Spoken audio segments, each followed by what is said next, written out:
Hello दोस्तों, तो हम आज बात करने वाले खेसारी लाल यादव जी और शिल्पी राज के एक बहुत ही ज़बरदस्त सॉन्ग के बारे में, जो कि कल सुबह में इस सॉन्ग को रिलीज किया जा रहा है और उसका रिलीज डेट भी आ गया है।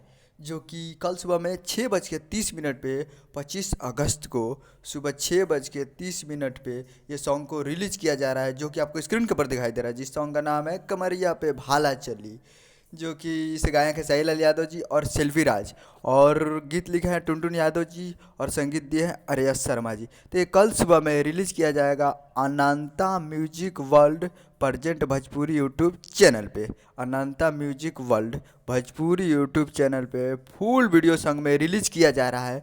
तो आप लोग जाइए और जाकर अनंता म्यूजिक वर्ल्ड पे इस पे फुल वीडियो सॉन्ग में जाकर कल सुबह में 6:30 पे 25 अगस्त को अनंता म्यूजिक वर्ल्ड पे जाकर सुनिए और प्यार दीजिए। उम्मीद कर रहा हूँ वीडियो अच्छा लगा होगा, तो चैनल को सब्सक्राइब करके बेल आइकन प्रेस कर दीजिए, ताकि ऐसे खेसारी लाल यादव जी के लेटेस्ट न्यूज लाते रहे। मिलते हैं अगले वीडियो में, तब तक के लिए जय हिंद जय भोजपुरी।